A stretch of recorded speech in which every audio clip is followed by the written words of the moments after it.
ವೀಕ್ಷಕರೇ ನಮಸ್ಕಾರ. ಅಸತೋಮ ಸದ್ಗಮಯ ವಿಶೇಷ ಕಾರ್ಯಕ್ರಮಕ್ಕೆ ಸ್ವಾಗತ. ಅಸತೋಮ ಸದ್ಗಮಯ ಇದು ಕರಾವಳಿಗರು ರೂಪಿಸಿದ ಸುಂದರ ಕವನ.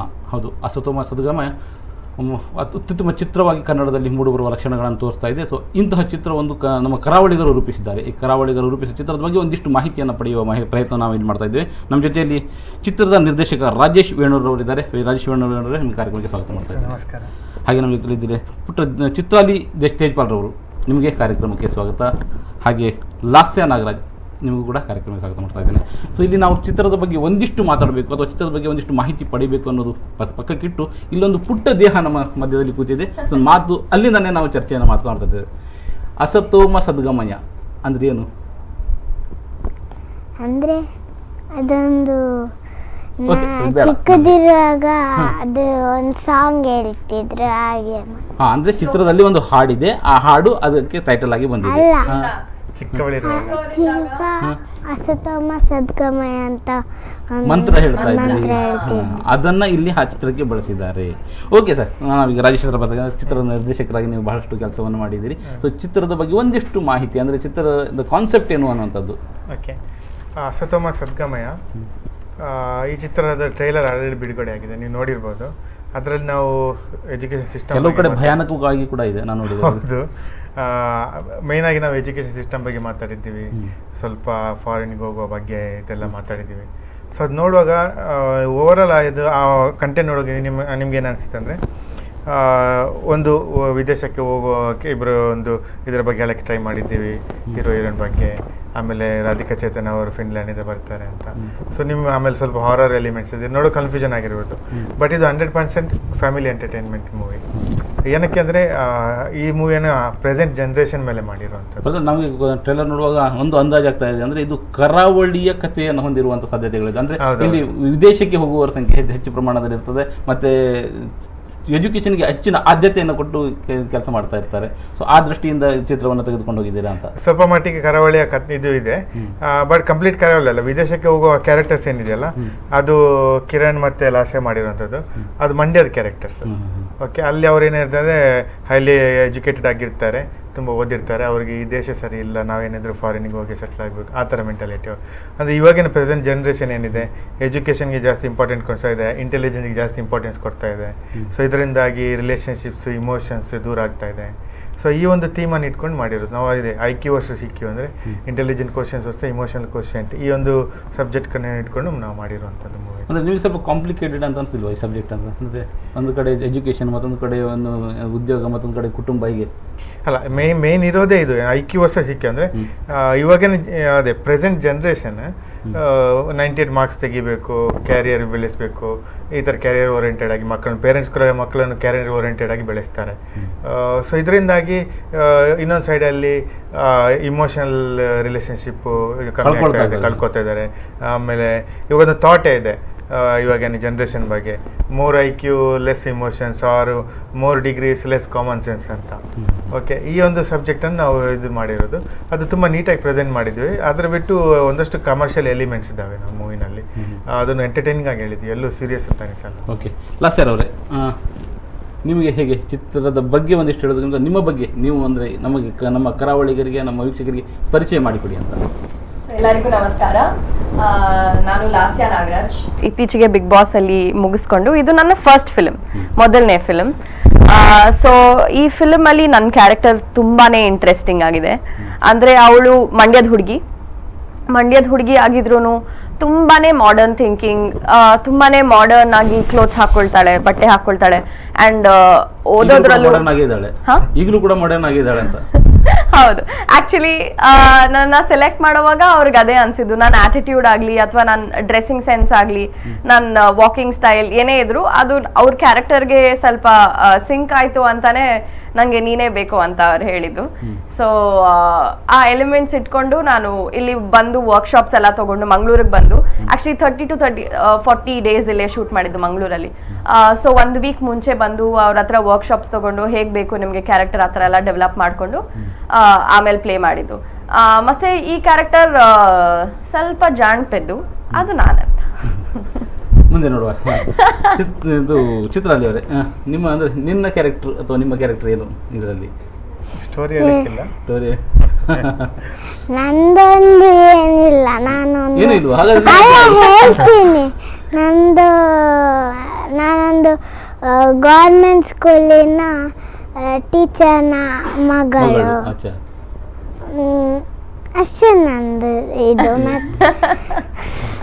ಮತ್ತೆ ಆಮೇಲೆ ಟರ್ನಿಂಗ್ ಪಾಯಿಂಟ್ ಎಲ್ಲ ಹೇಳ್ತಿದ್ದಲ್ಲ, ಅದು ಮತ್ತೆ ನನ್ನ ಒಂದು ಪಾತ್ರದಿಂದ ಒಂದು ಟರ್ನಿಂಗ್ ಪಾಯಿಂಟ್. ಅಂದ್ರೆ ಮೇನ್ ಕ್ಯಾರೆಕ್ಟರ್ ನಿಂದೆ ಆಗ್ತದಲ್ಲ, ಅದು ಟರ್ನಿಂಗ್ ಪಾಯಿಂಟ್ ಆಗ್ತದೆ, ಕಥೆನೇ ಬದಲಾಯಿಸ್ತದೆ.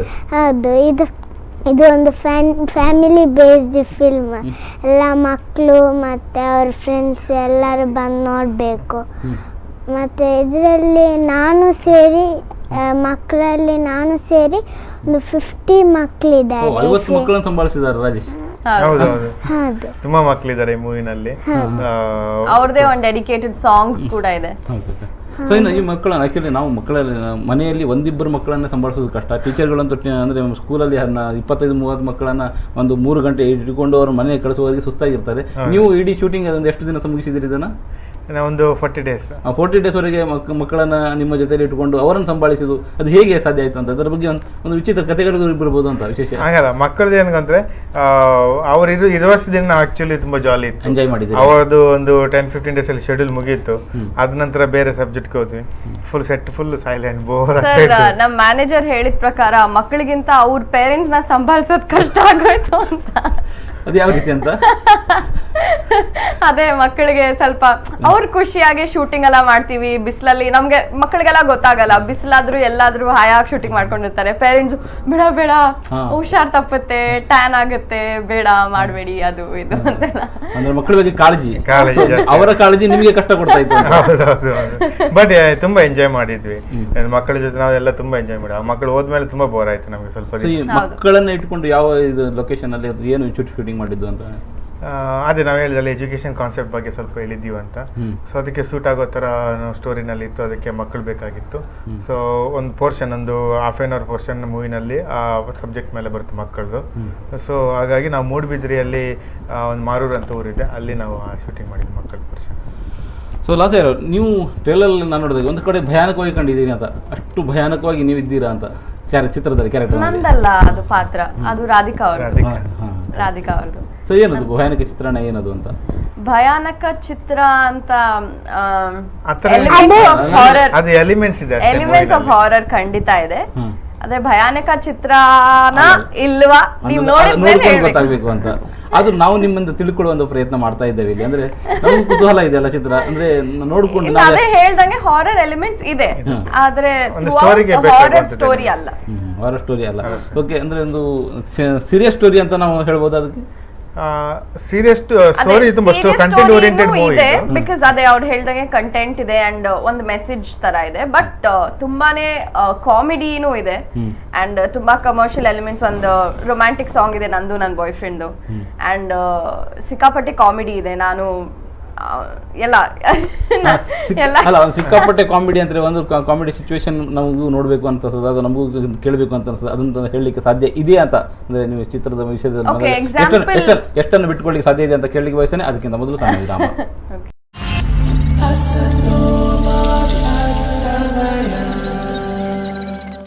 ವೀಕ್ಷಕರೇ, ಅಸತೋಮ ಸದ್ಗಮಯ ವಿಶೇಷ ಕಾರ್ಯಕ್ರಮಕ್ಕೆ ಮತ್ತೆ ಸ್ವಾಗತ.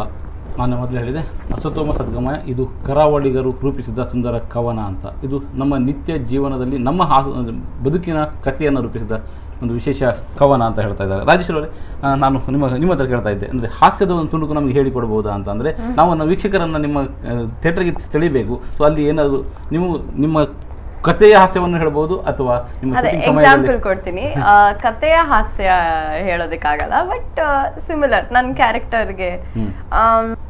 ಸೊ ಅವಳ ಪ್ರಕಾರ ಅವಳು ತುಂಬಾ ಜಾಣ ಹುಡುಗಿ, ಅಂದ್ರೆ ಅವಳೇ ಮೋಸ್ಟ್ ಇಂಟೆಲಿಜೆಂಟ್ ಆ ಥರ. ಬಟ್ ಅವಳಿಗಿರೋದು ಬರೀ ಬುಕ್ ನಾಲೆಡ್ಜ್ ಇರ್ಬೋದು, ಅಂದ್ರೆ ಅವಳು ಏನು ಓದಿದಾಳೋ ಅದೇ ದೊಡ್ಡ ನಾಲೆಡ್ಜ್ ಅವಳಿಗೆ. ಬೇರೆ ಯಾರೇನೇ ಹೇಳಿದ್ರು ಅದೆಲ್ಲ ಅಲ್ಲ ಅಂತ ಅವಳಿಗೆ ಆ ಥರ. ಅಂದ್ರೆ ಫಾರ್ ಎಕ್ಸಾಂಪಲ್ ಇವಾಗ ನಿಮಗೆ ಫೆರಾರಿ, BMW ಈ ತರ ಕಾರ್ಸ್ ಎಲ್ಲ, BMW, ಆಡಿ ಈ ತರ ಕಾರ್ ಎಲ್ಲ ಒಂದು ಕಾರ್. ಆದ್ರೆ ಫೆರಾರಿ ಸೂಪರ್ ಕಾರ್, ಇದೆಲ್ಲ ಕ್ಲಾಸ್. ಇವಾಗ BMW, ಆಡಿ ಇದೆಲ್ಲ ನಾರ್ಮಲ್ ಕಾರ್ಸ್, ಅಂದ್ರೆ ನಾವೆಲ್ಲರೂ ಇಲ್ಲ ನೋಡ್ತೀವಿ. But Ferrari actually super car. But ಇವಳ ಪ್ರಕಾರ BMW, ಆಡಿನೇ ದೊಡ್ಡ ಕಾರು. ಅದ್ ಬೇಡ, ಫೆರಾರಿ ತಗೊಳ್ಳೋಣ ಅಂದ್ರೆ ಅದ್ಯಾವ ಚೀಪ್ ಕಾರು, ನಂಗೆ BMW, ಆಡಿ ಮಾತ್ರ ಬೇಕು ಅಂತಾಳೆ. ಅಂದ್ರೆ ಅವಳಿಗೆ ಏನ್ ಗೊತ್ತೋ ಅದೇ ಒಂದು ದೊಡ್ಡದು. ಸೊ ಆ ತರ ಕ್ಯಾರೆಕ್ಟರ್ ಇದು. ಓಕೆ ರಾಜೇಶ್ ಅವರೇ, ಅಂದರೆ ನಿಮಗೆ ಈ ಚಿತ್ರ ನಿರ್ದೇಶನ ಅಂದರೆ ಹೇಗೆ ಒಂದು ಅಂದರೆ ಇದು ಮಾಡ್ಕೊಂಡಿದ್ದೀನಿ ಅಂತ, ನಿರ್ದೇಶನ ಮಾಡಬೇಕು ಅಂತ, ಅಥವಾ ಚಿತ್ರದ ಹೇಗೆ ಇದರ ಕತೆ ತೊಗೊಂಡು ನಾವು ಯಾರ ಹತ್ರ ಹೋದ್ರಿ, ಅಥವಾ ಕತೆ ನಿಮ್ಮದ ಇನ್ಯಾರ್ದು ಹೇಗೆ ಅಂತ? ಅಲ್ಲ, ಕತೆ ನಂದೇ. ನಾನು ಬೇಸಿಕಲಿ ಏನಿದೆ ಅಂದರೆ ನಮ್ಮದು ಇಲ್ಲಿ ಮುಂಚೆ ನಾನು ಉಜಿರೆ SDM ಕಾಲೇಜಲ್ಲಿ ಡಿಗ್ರಿ ಮುಗಿಸಿದೆ ಜರ್ನಲಿಸಮಲ್ಲಿ. ಅದ ನಂತರ ಬ್ಯಾಂಗ್ಳೂರಿಗೆ ಹೋಗಿ ಒಂದೆರಡು TV ಚಾನಲಲ್ಲಿ ಕೆಲಸ ಮಾಡಿದೆ. ಸುವರ್ಣ TV, ಆಮೇಲೆ ಉದಯ TVಯಲ್ಲಿ ಕೆಲಸ ಮಾಡಿದೆ. ಸ್ವಲ್ಪ ಸಮಯ ನ್ಯೂಸ್ 9ಅಲ್ಲಿ ಕೆಲಸ ಮಾಡಿದೆ. ಅದಾಗಿ ವಾಪಸ್ ಮಂಗಳೂರಿಗೆ ಬಂದು ಇಲ್ಲೊಂದು ಪ್ರೊಡಕ್ಷನ್ ಸ್ಟಾರ್ಟ್ ಆಯಿತು, ಪೇಸ್ ಮೀಡಿಯಾ ಅಂತ. ಸೊ ಅದರಲ್ಲಿ ನನಗೆ ಕಾರ್ಪೊರೇಟ್ ಆರ್ಟ್ ಫಿಲ್ಮ್ಸ್, ಡಾಕ್ಯುಮೆಂಟ್ರಿ ಇದೆಲ್ಲ ಒಂದಷ್ಟು ಎಕ್ಸ್ಪೀರಿಯೆನ್ಸ್ ಇತ್ತು. ಇದೆಲ್ಲ ಎಕ್ಸ್ಪೀರಿಯೆನ್ಸ್ ತಗೊಂಡು ನಾನೊಂದು ಸ್ಕ್ರಿಪ್ಟ್ ಮಾಡಿದೆ. ಸೊ ಸ್ಕ್ರಿಪ್ಟ್ ಮೇಜರಾಗಿ ಆ ಸ್ಕ್ರಿಪ್ಟ್ ನೋಡುವಾಗ ಅದು ಕನ್ನಡ ಮೂವಿಗೆ ಸೂಟ್ ಆಗುವಂಥ ಸ್ಕ್ರಿಪ್ಟ್ ಆಗಿತ್ತು. ಯಾಕೆಂದರೆ ತುಂಬ ಮಂದಿ ಕೇಳಿದ್ರು ತುಳು ಯಾಕೆ ಫಸ್ಟ್ ಮಾಡಿಲ್ಲ ಆ ಥರ ಅಂತ. ಬಟ್ ಆ ಸ್ಕ್ರಿಪ್ಟ್ ಕನ್ನಡಕ್ಕೆ ಸೂಟ್ ಆಗುವಂಥದ್ದಿತ್ತು. ಸೊ ಆ ಸ್ಕ್ರಿಪ್ಟ್ ತಗೊಂಡು ಮತ್ತು ಮೆಸೇಜ್ ಓರಿಯೆಂಟೆಡ್ ಇತ್ತು. Message oriented plus commercial elements ಇತ್ತು. ಮೋರ್ ದೆನ್ ದ್ಯಾಟ್ ಇವಾಗಿನ ಜನ್ರೇಷನ್ಗೆ ಸೂಟ್ ಆಗಿದೆ. ಇವಾಗ ಏನಂದರೆ ತುಂಬ ಕಾಂಪಿಟೇಷನ್, ಹಳೆ ಕತೆಗಳನ್ನು ಯಾರು ಅಕ್ಸೆಪ್ಟ್ ಮಾಡಲ್ಲ. ಇವಾಗ ಏನಾದರೂ ಫ್ರೆಶ್ ಆಗೋ ಕಾನ್ಸೆಪ್ಟೇ ಬೇಕು, ಫ್ರೆಶ್ ಕತೆನೇ ಬೇಕು. ಸೊ ಇದು ಫ್ರೆಶ್ ಕತೆ ಅನಿಸಿದ್ದರಿಂದ ಪ್ರೊಡ್ಯೂಸರ್ ಹತ್ರ ಅಪ್ರೋಚ್ ಆದಾಗ ಅವ್ರಿಗೆ ತುಂಬ ಇಷ್ಟ ಆಯಿತು. ಸೊ ಅವರು ಮಾಡೋಣ ಅಂತ ಹೇಳಿದರು. ಪ್ರೊಡ್ಯೂಸರ್ ಬಗ್ಗೆ ನಮ್ಮ ಅಶ್ವಿನ್ ಅವರ ಬಗ್ಗೆ ಒಂದಿಷ್ಟು ಅಂದರೆ ಆ್ಯಕ್ಚುಲಿ ಅವರು ಒಬ್ಬ ಉದ್ಯಮಿ. ಅವರು ಅಂದರೆ ಈ ಫಿಲ್ಮ್ ಲ್ಯಾಂಡಿಗೆ ಅವರನ್ನು ಎಳೆದು ಅಷ್ಟು ಸುಲಭದಲ್ಲಿ ನಿಮ್ಗೆ ಒಪ್ಕೊಂಡು ಬಿಟ್ಟರು, ಅಷ್ಟು ಸುಲಭದಲ್ಲಿ ನಾನು ಫಿಲ್ಮ್ ಮಾಡಿರ್ತೇನೆ ಅಂತ ಹೇಳ್ಕೊಂಡ್ಬಿಟ್ರು ಅವ್ರು ಹೇಗೆ? ಹಾಗಲ್ಲ, ಈಗ ಪ್ರೊಡ್ಯೂಸರ್ ನನಗೆ ಆ್ಯಕ್ಚುಲಿ ಮುಂಚೆಯಿಂದ ಪರಿಚಯ. ನನ್ನ ಕ್ಲಾಸ್ಮೇಟ್ ಅವರು, sorry not classmate, schoolmate ಆಗಿದೆ ಆವಾಗ ಹೈಸ್ಕೂಲಲ್ಲಿ. ಸೊ ಆವಾಗಿಂದ ಪರಿಚಯ ಇತ್ತು, ತುಂಬ ಕ್ಲೋಸ್ ಪರಿಚಯ ಇತ್ತು. ಅದಾದ ನಂತರ ಗ್ರ್ಯಾಜುಯೇಷನ್ ಮುಗಿದ ಮೇಲೆ ಅವರು ಬೇರೆ ಫೀಲ್ಡಿಗೆ ಹೋದ್ರು, ನಾನು ಬೇರೆ ಫೀಲ್ಡಿಗೆ ಬಂದೆ. ಸೊ ಬಟ್ ಕಾಂಟ್ಯಾಕ್ಟಲ್ಲಿ ಇದ್ವಿ. ಸೊ ರೀಸೆಂಟ್ ಅವ್ರದ್ದು ಇದೆ ಬಿಲ್ಡರ್ ಇದಿದೆ, ಅವ್ರಿಗೆ ಅಂದರೆ ಏನು ವಿಡಿಯೋ ಬೇಕಿತ್ತು, ಡಾಕ್ಯುಮೆಂಟಿನ ಪ್ರಮೋಷನ್ ವಿಡಿಯೋ ಬೇಕಿತ್ತು. ಸೊ ಅದಕ್ಕೆ ಈ ಥರ ಮಾಡಿಕೊಡು ಅಂತ ಹೇಳಿದರು. ಸೊ ಆ ಟೈಮಲ್ಲಿ ನಾವು ಈ ಕಾನ್ಸೆಪ್ಟ್ ಬಗ್ಗೆ ಡಿಸ್ಕಸ್ ಮಾಡಿದೆ. ಸೊ ಅವ್ರು ಮೇಜರಾಗಿ ಅವ್ರಿಗೆ ಸ್ಟೋರಿ ಇಷ್ಟ ಆಯಿತು, ಸಬ್ಜೆಕ್ಟ್ ಇಷ್ಟ ಆಯಿತು. ಸೊ ಸಬ್ಜೆಕ್ಟ್ ಇಷ್ಟ ಆಗಿ ಅವರು ಮಾಡೋಣ ಅಂತ ಒಪ್ಕೊಂಡ್ಬಿಟ್ರು. ಸೊ ಅಂದರೆ ಈಗ ಇದರಲ್ಲಿ ಅಂದರೆ ನೀವು ಕರಾವಳಿಗರು, ನಿಮ್ಮ ಪ್ರೊಡ್ಯೂಸರ್ ಕರಾವಳಿಗರು. ಸೊ ಹಾಗಿರುವಾಗ ಈ ಕನ್ನಡ ಚಿತ್ರರಂಗದಲ್ಲಿ ಅವರದೇ ಆದೊಂದು ಡಾಮಿನೇಟ್ ಅಥವಾ ಅವರದೇ ಆದೊಂದು ಇದಿದೆ, ವಿಭಾಗ ಇದೆ, ಅದನ್ನು ಹೇಗೆ ನೀಗಿಸಿದ್ರಿ ಅಂತ? ಅದು ಇವಾಗ ಅಂದರೆ ಯಾವ ಆ್ಯಂಗಲಲ್ಲಿ ಹೇಳೋದು ಅಂದರೆ ಅಂದರೆ ಅಲ್ಲಿ ಅವರದೇ ಒಂದು ಈ ರೀತಿ ಇರಬೇಕು ಅನ್ನೋಂಥ ಒಂದು ಇದಿದೆ, ಕಲ್ಪನೆಗಳಿದ್ದಾವೆ. ಅದನ್ನೆಲ್ಲ ಮೀರಿ ಹೋಗಲಿಕ್ಕೆ ಸಾಧ್ಯ ಆಗಿದೆ ನಿಮಗೆ ಅಂತ? ಅಂದರೆ ಮೂವಿ ಅಂದರೆ ಹೇಗಿರಬೇಕು ಅಂತ. ಮೂವಿ ಅಂದರೆ ನಾನು ಈ ಪ್ರಶ್ನೆ ಯಾಕೆ ಕೇಳಿದ್ರೆ, ಹೊಸತು ಏನಾದರೂ ಕೊಟ್ಟಿದ್ರೆ ಅಥವಾ ಸಿಂಪಲ್ ಆಗಿ ವಿಶೇಷವಾದದ್ದನ್ನು ಚರ್ಚೆಗೆ ತಂದಿದ್ರೆ ಅದು ಕರಾವಳಿಗರಿಂದ ಅಂತ. ಸೊ ಅಂತ ಅಲ್ವಾ, ನಾವೀಗ ಬೇರೆ ಬೇರೆ ಫಿಲ್ಮ್ಗಳನ್ನು ನೋಡಿದ್ದೇವೆ, ಒಂದು ಗಟ್ಟೆ ಮತ್ತೆ ತರ ಬೇರೆ ಬೇರೆ ಅಂಥದ್ದು ಮೀರಿ ಸಹ ಹೋಗ್ಲಿಕ್ಕೆ ಸಾಧ್ಯ ಇದೆಯಾ ನಿಮ್ಮ ಮೂಲಕ ಅಂತ? ಅದೇ ನಮ್ದು ನಾನು ಹೇಳಿದಾಗೆ ಫ್ರೆಶ್ ಕಾನ್ಸೆಪ್ಟ್ ಇದು. ಓಕೆ, ಮೇ ಬಿ ಇವಾಗಿನ ಜನ್ರೇಷನ್ ಬಗ್ಗೆ ಇರುವಂಥ ಕಾನ್ಸೆಪ್ಟು. ಅದೇ ಹಳೆ ಇರೋ ಸ್ಟೋರಿಗಳನ್ನೇ ತುಂಬ ತಿರುಗಿ ಆ ಕಡೆ ಈ ಕಡೆ ಮಾಡಿ ಈ ಮೂವಿ ಮಾಡಿರೋಂಥಲ್ಲ. ಇವಾಗಿನ ನಾನು ಫಸ್ಟಿಗೆ ಹೇಳಿದಾಗೆ completely fresh concept. So fresh concept ಆಗಿರೋದ್ರಿಂದ ಈ ಮೂವಿಯನ್ನು ಜನ ಅಕ್ಸೆಪ್ಟ್ ಮಾಡ್ಬೋದು ಅನ್ನೋದು ನನಗೆ ಒಂದು ಹೋಪ್ಸ್ ಇದೆ. ಓಕೆ, ಯಾಕೆಂದರೆ ಇವಾಗಿನ ಯಾರಾದರೂ ಏನಿದ್ರು ಫ್ರೆಶ್ ಕಾನ್ಸೆಪ್ಟ್ಗೆ ಸ್ಟೋರಿ ಚೆನ್ನಾಗಿದ್ರೆ ಇಂಪಾರ್ಟೆನ್ಸ್ ಕೊಡ್ತಾರೆ. ಬಹಳಷ್ಟು ಮೂವಿ ನೋಡಿ ನೋಡಿ ನೋಡಿ ಬೋರ್ ಮಾಡೋ ತರ ಇರಬಾರ್ದು ಬೇಸಿಕಲಿ. ಸೊ ಕಥೆಗಾಗಿ ಆದ್ರೂ ನಾವು ಒಮ್ಮೆ ನೋಡಬೇಕು ಅನ್ನುವಂತ. ಆಮೇಲೆ ಕಂಪ್ಲೀಟ್ ಫಾರ್ಮುಲಾ ತಗೊಂಡಂತೂ ಮಾಡಿಲ್ಲ. ಈಗ ಈ ಮೂವಿ ಹಿಂಗಿರ್ಬೇಕು, ಐಟಮ್ ಡ್ಯಾನ್ಸ್, ಫಾರ್ಮುಲಾ ತಗೊಂಡು ಮಾಡಿಲ್ಲ. ಫೈಟ್ ಡ್ಯಾನ್ಸ್ ಒಂದಿಷ್ಟು ಅಂದ್ರೆ ಕೆಲವು ಅಂತದ್ದು ಆ ಥರ ಅದನ್ನೇ ನಾನು ನಿಮ್ಗೆ ಕೇಳಿ ಹೊರಟು. ನಮ್ದು ಆಕ್ಚುಲಿ ಫೈಟ್ ಮೂವಿನಲ್ಲಿ ಫೈಟ್ ಇದೆ. ಬಟ್ ಇನಿಷಿಯಲ್ ಏನು ಪ್ಲಾನ್ ಇತ್ತು ಅಂದ್ರೆ ಮೂವಿನಲ್ಲಿ ಫೈಟ್ ಇರಲಿಲ್ಲ. ಅಂದರೆ ಬೇಡ ಅಂತ. ಯೂಶಲಿ ಏನು ಮೂವಿನಲ್ಲಿ ಆಕ್ಚುಲಿ ಫೈಟ್ ಬೇಡ ಇದ್ರು ಆ್ಯಡ್ ಮಾಡ್ತಾರೆ. ನಾವು ಫೈಟ್ ಬೇಕಿದ್ರು ನಾವು ಬೇಡ ಅಂತ ಜಾಗದಲ್ಲಿ ಹಾಡು ತುರ್ಕೋದು, ಬೇಡದ ಜಾಗದಲ್ಲಿ ಫೈಟ್ ತುರ್ಕೋದು ಅಂಥದ್ದೆಲ್ಲ ಇದೆ. ಅಂಥದ್ದೆಲ್ಲ ತುರ್ಕಿ ಜನರನ್ನ ಅಟ್ರಾಕ್ಟ್ ಮಾಡುವಂತ ಪ್ರಯತ್ನ ಮಾಡಿದ್ದೀರಾ ಅಂತ? ಅಂಥದ್ದೇ ಅಂದರೆ ನಾನು ಹೇಳ್ದಲ್ಲ, ನಾವು ಫೈಟ್ ಬೇಡ ಅಂತಾನೆ ಇಟ್ಟಿದ್ವಿ, ಬೇಕಿದ್ರು ಬೇಡ ಅಂತ ಇಟ್ಟಿದ್ವಿ. ಆಮೇಲೆ ಮೂವಿ ಎಲ್ಲ ಆದ್ಮೇಲೆ ಇಲ್ಲ ಫೈಟ್ ಬೇಕೇ ಬೇಕು ಅಂತ ಅನಿಸ್ತು, ಆಮೇಲೆ ಆ್ಯಡ್ ಮಾಡಿದ್ವಿ. ಸುಮ್ಮನೆ ಬೇಕು ಅಂತ ಆ್ಯಡ್ ಮಾಡಿರಲಿಲ್ಲ, ಕತೆಗೆ ಬೇಕು ಅಂತ ಅನಿಸ್ತು, ಆಮೇಲೆ ಆ್ಯಡ್ ಮಾಡಿದ್ವಿ ನಾವು ಫೈಟ್. ಫಸ್ಟ್ ನಾವು ಫೈಟ್ ಆ್ಯಡ್ ಮಾಡಿರಲಿಲ್ಲ. ಸೊ ಲಾಸ್ಯರ್ ಅವರೇ, ಅಂದರೆ ಈಗ ನಾವು ಕತೆ ಬಗ್ಗೆ ಒಂದಿಷ್ಟು ಹಿಂಟು ಕೊಟ್ಟಿದ್ದಾರೆ ಅವರು, ಅದರ ಜೊತೆಯಲ್ಲಿ ನೀವು ಕೂಡ ನಿಮ್ಮ ಕಥೆಯನ್ನು ಹೇಳಿದ್ದೀರಿ. ಸೊ ನಮಗೊಂದು ಅಂದಾಜು ಆಗ್ತಾ ಇದೆ ಇದು ಕತೆ ಹೀಗೇನೆ ಅಂತ. ಆದರೂ ನಿಮ್ಮ ಆ ಕತೆ ಹೀಗೆ ಅಂತ ನಿಮ್ಗಿನ್ನ ಅರ್ಥ ಆಗಲ್ಲ ಆಕ್ಚುಲಿ. ತುಂಬಾನೇ ಕಾಂಪ್ಲಿಕೇಟೆಡ್ ಸಬ್ಜೆಕ್ಟ್ ಇದು. ಸೊ ಕೊಟ್ಟಿರೋದು ಇಷ್ಟು. ಈಗ ನಿಮ್ಮ ಬಗ್ಗೆ ಬಹಳಷ್ಟು ಹೇಳ್ಬಿಟ್ರಿ. ನಿಮ್ಮ ಜೊತೆಯಲ್ಲಿ ಒಂದಿಷ್ಟು ಆರ್ಟಿಸ್ಟ್ಗಳು ಇದ್ದಾರೆ, ಒಬ್ಬ ನಾಯಕ ಇದ್ದಾನೆ, ಮತ್ತೊಬ್ಬ ಸಹ ನಾಯಕಿ ಕೂಡ ಇದ್ದಾರೆ. ಸೊ ಅವ್ರ ಬಗ್ಗೆ ಒಂದಿಷ್ಟು ಮಾಹಿತಿ ಕೊಡಿ ಅಂತ. ಸೊ ರಾಧಿಕಾ ಅವರು ತುಂಬಾ ಸಪೋರ್ಟಿವ್ ಆಗಿದ್ರು ಸೆಟ್ ಅಲ್ಲಿ. ನನ್ನ ಫಸ್ಟ್ ಮೂವಿ ಆಗಿರೋದ್ರಿಂದ ನನಗೆ ಕ್ಯಾಮ್ರಾ ಪೊಸಿಷನ್ಸ್, ಲೈಟಿಂಗ್ ಪೊಸಿಷನ್ಸ್ ಏನೋ ತಗೊಳ್ಳೋದು ಸರಿಯಾಗಿ ಗೊತ್ತಿರಲಿಲ್ಲ. ಒಂದೊಂದ್ಸತಿ ಲಾಂಗ್ ಶಾರ್ಟ್ಸ್ ಅಂತಾರೆ, ಅಂದ್ರೆ ಕ್ಯಾಮ್ರಾ ಇನ್ನೆಲ್ಲೋ ಇರುತ್ತೆ, ನಾವೆಲ್ಲೋ ಇರ್ತೀವಿ. ಸೊ ನಂಗೆ ಎಲ್ಲಿ ನಿಂತ್ಕೋಬೇಕು, ಏನ್ ಮಾಡ್ಬೇಕು, ನಂಗೆ ಏನು ಅರ್ಥ ಆಗ್ತಿರ್ಲಿಲ್ಲ. ಸೊ ಕಿರಣ್ ಮತ್ತೆ ರಾಧಿಕಾ ನಂಗೆ ತುಂಬಾನೇ ಹೆಲ್ಪ್ ಮಾಡಿದ್ರು ಆ ಥರ. ಆ್ಯಂಡ್ ಕಿರಣ್ ಆಲ್ರೆಡಿ ಒಂದು ಫಿಲ್ಮ್ ಮಾಡಿದ್ದಾರೆ, March 22 ಅಂತ. So this is his second film. So ಅವನಿಗೂ ಸ್ವಲ್ಪ ನಾಲೆಡ್ಜ್ ಇದೆ. ನಂದು ಅವನದೇ ರೊಮ್ಯಾಂಟಿಕ್ ಸಾಂಗ್ ಇರೋದು. ಇಲ್ಲಿ ಸೂರತ್ಕಲ್ ಬೀಚಲ್ಲೆಲ್ಲ ಶೂಟ್ ಮಾಡಿದ್ವಿ. ಸೊ ಬರ್ನಿಂಗ್ ಹಾಟ್ ಇದೇ ಟೈಮಲ್ಲಿ ಲಾಸ್ಟ್ ಇಯರ್ ಶೂಟ್ ಮಾಡಿದ್ದು. ಫುಲ್ಲು ಶಕೆ ಅಂದರೆ ಶಕೆ, ಫುಲ್ ಟ್ಯಾನ್ ಆಗಿ ಮರಳಲ್ಲೆಲ್ಲ ಒದ್ದಾಡಿ. ಸೊ ಆ ಥರ ಇತ್ತು experience. Both of them are very supportive. So ಇಲ್ಲಿ ಸುರತ್ಕಲಲ್ಲಿ ಶೂಟ್ ಮಾಡಿದ್ದೀವಿ ಅಂತ ಹೇಳ್ತಾರೆ. ಸುರತ್ಕಲ್ ವಾತಾವರಣ ಅಂದರೆ ಆ್ಯಕ್ಚುಲಿ ನಿಮ್ಮ ಮೂಲ ಅಂದರೆ ನಿಮ್ಮ ಊರು ಯಾವುದು ಅಂತ ಅಂದರೆ Bengaluru. So proper Bengaluru. So ಬೆಂಗಳೂರಿನ ವಾತಾವರಣಕ್ಕೂ ನಿಮ್ಮ ಕರಾವಳಿ ವಾತಾವರಣಕ್ಕೂ ಹೊಂದ್ಕೊಳ್ಳಿಕ್ಕೆ ಸಾಧ್ಯ ಆಯ್ತಾ? ಆ್ಯಕ್ಚುಲಿ ನನಗೆ ಇಲ್ಲಿ ತುಂಬಾನೇ ಇಷ್ಟ ಆಗೋಯ್ತು. ಬಿಕಾಸ್ ನಂಗೆ ಇಲ್ಲಿ ಊಟ, ಇಲ್ಲಿನ ಮೀನು ಇಷ್ಟ ಆಯ್ತಾ? ಅದು ತುಂಬಾ ಇಷ್ಟ ಆಯ್ತು. ಮತ್ತೆ ಇಲ್ಲಿ ಸ್ವಲ್ಪ ಹೀಟ್, ಆ ಟೈಮಲ್ಲಿ ಹೀಟ್ ಬಿಟ್ಟು ಬೇರೆ ಎಲ್ಲರೂ ಜನರು ತುಂಬಾ ಚೆನ್ನಾಗಿ ಮಾತಾಡಿಸ್ತಾರೆ. ಅಂಡ್ ನಿಮ್ ವಾತಾವರಣನೂ ಸೂಪರ್ ಆಗಿದೆ. ಬೀಚಸ್ ಇದೆ, ನಮ್ ಬೆಂಗಳೂರಲ್ಲಿ ಬೀಚ್ ಇಲ್ಲ. ಅಂಡ್ ಫುಡ್ ಎಲ್ಲ ತುಂಬಾ ಚೆನ್ನಾಗಿದೆ. ಸೊ ಇನ್ನೇನ್ ಬೇಕು ನಂಗೆ, ಫುಲ್ಲು ಇಲ್ಲೇ ಹಾಯಾಗಿದೆ. ಸೊ ಇಲ್ಲಿ ಹಾಯಾಗಿ ವಾಸ ಮಾಡುವ ಯೋಜನೆ ಇಲ್ಲೇ ಇರುವ ಯೋಜನೆ ಇದೆಯಾ? ಇಲ್ಲೇ ಇರೋ ತರ ಇಲ್ಲ, ಬಟ್ ತುಳು ಅವಕಾಶ ಬಂದ್ರೆ ಇಲ್ಲೇ ಮಾಡೋಣ. ಅವಕಾಶ ಏನಾದ್ರು ಬಂದಿದೆಯಾ ಅಥವಾ ಕೇಳಿದ್ರೆ ಯಾರು? ಫಿಲ್ಮ್ಗ ಇನ್ನೂ ಬಂದಿಲ್ಲ, ಬಂದ್ರೆ ಡೆಫಿನೆಟ್ಲಿ. ಓಕೆ. ಸೊ ಇಲ್ಲಿ ಅಂದ್ರೆ ನೀವು ಇಲ್ಲಿಯ ವಾತಾವರಣದ ಬಗ್ಗೆ ಒಂದಿಷ್ಟು ಮಾಡಿದ್ರಿ. ಇಲ್ಲಿ ಯಾವ ಮೀನು ಇಷ್ಟಪಟ್ಟಿದ್ದೀರಿ ನೀವು? ಅಲ್ಲ ನಂಗೆ ಮೀನ್ ಹೆಸರುಗಳು ಗೊತ್ತಿಲ್ಲ. ಇವತ್ತೇನೋ ತಿಂದೆ, ಅದು ಬೊಂಡಾಸ್ ಸ್ಕ್ವಿಡ್. ಅದು ತುಂಬಾ ಚೆನ್ನಾಗಿತ್ತು. ಅದು ಕೊಬ್ಬರಿ ಹಾಕಿ ತುಂಬಾ ಚೆನ್ನಾಗಿತ್ತು. ಚಿತ್ರಾಲಿ ನಿಮ್ಮ ಹತ್ರ ಬಹಳಷ್ಟು ಸಮಯ ಆಯಿತು, ಮಾತಾಡಲಿಲ್ಲ ನಾನು. ಸೊ ನಿಮ್ಗೆ ಇವ್ರ ಜೊತೆಯಲ್ಲಿ ಕೂತ್ಕೊಂಡಾಗ ಏನು ಅನಿಸ್ತಾ ಇದೆ ಈಗ ಶೂಟಿಂಗಲ್ಲಿ? ಇಲ್ಲಿ ನಮ್ಮ ಜೊತೆಯಲ್ಲಿ ಕೂತು ನೀವು ಅಲ್ಲಿ ಶೂಟಿಂಗ್ ಮಾಡಿದ್ದೀರಿ, ಇಲ್ಲಿಯ ಶೂಟಿಂಗ್ ಬಗ್ಗೆ ಏನು ಹೇಳ್ತದೆ? ಈಗ ನಾವು ಮಾತಾಡ್ತಾ ಇದ್ದೇವೆ, ಇಲ್ಲಿ ನೀವು ಶೂಟ್ ಮಾಡ್ತಾ ಇದ್ದೀರಾ ನೋಡಿ, ನಮ್ಮ ಕ್ಯಾಮ್ರಾ ಇದೆ, ನಮ್ಮ ಲೈಟ್ ಇದೆ, ಏನು ಅನಿಸ್ತಾ ಇದೆ? ಖುಷಿ ಆಗ್ತದೆ. ಸೊ ಅಲ್ಲಿ ನಿಮಗೆ ರಾಜೇಶ್ ಅವರು ಡೈರೆಕ್ಷನ್ ಮಾಡ್ತಾ ಇದ್ರು, ಏನು ಹೇಳ್ತಾ ಇದ್ರು ನಿಮಗೆ ಡೈರೆಕ್ಷನ್ ಮಾಡುವಾಗ? ಅಂದರೆ ಏನು ಮಾಡು ಅಂತ ಹೇಳ್ತಾ ಇದ್ರು? ಅವರು ಹಿಂಗೆ ಮಾಡು ಅಂತ ಹೇಳ್ತಿದ್ರು, ಕರೆಕ್ಟಾಗಿ ಕಲಿಸ್ಕೊಡ್ತಿದ್ರು. ಅದಕ್ಕೆ ಅವರಿಗೆ ತುಂಬ ಥ್ಯಾಂಕ್ಸ್. ಮತ್ತೆ ಪ್ರೊಡ್ಯೂಸರ್ಗೆ ನನ್ನ ಕರೆದಿದ್ದಕ್ಕೆ ತುಂಬ ಥ್ಯಾಂಕ್ಸ್. ಹೌದಾ? ನೀನು ಅವ್ರ ಪ್ರೊಡ್ಯೂಸರ್ ಅಥವಾ ನಿಮ್ಮ ಮೊದಲು ಭೇಟಿಯಾಗಿದ್ದೆ ಯಾರು? ಪ್ರೊಡ್ಯೂಸರ್ ಅಥವಾ ಡೈರೆಕ್ಟರ್? ನಿಮಗೆ ನೀನು ಮೊದಲು ಭೇಟಿಯಾಗಿ ಮಾತಾಡಿದ್ದು ಅಥವಾ ನಮ್ಮ ಕತೆಗೆ ಬೇಕು ನೀನು ಅಂತ ಕರೆದು ಇದು ಮಾಡಿದ್ದು, ಅಕ್ಸೆಪ್ಟ್ ಮಾಡಿದ್ದು ಯಾರು? Ashwin sir, Rajesh sir, director.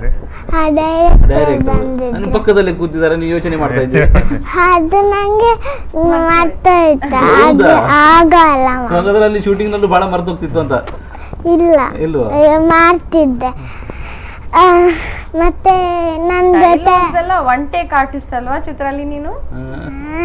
ಮತ್ತೆ ಅಕ್ಕ ಅಣ್ಣ ಎಲ್ಲರೂ ಇದ್ದು ತುಂಬಾ ಖುಷಿ ಆಯ್ತು ನನಗೆ. ಯಾವ ಅಕ್ಕ ಅಣ್ಣ? ಇದು ಅಕ್ಕ, ಎರಡು ಅಕ್ಕ, ಮತ್ತೆ ನನ್ನ ಕಿರಣ್ ಅಕ್ಕ, ಮತ್ತೆ ಇವರು ಕೂಡ ಬರ್ತಿದ್ರು. ಅವರು ಕೂಡ ಎಲ್ಲರೂ ತುಂಬಾ ಚೆನ್ನಾಗಿ ಮಜಾ ಮಾಡಿದ್ರ? Very good. ಅವಳು ನಮ್ಗೆ ಟೇಕ್ ಓಕೆ ಆದ್ರೆ ಅವಳಿಗೆ ಓಕೆ ಆಗೋದಂದ್ರೆ ಅವಳು ಬಿಡ್ತಾ ಇರಲಿಲ್ಲ, ಮಾಡೋಣ ಅಂತ.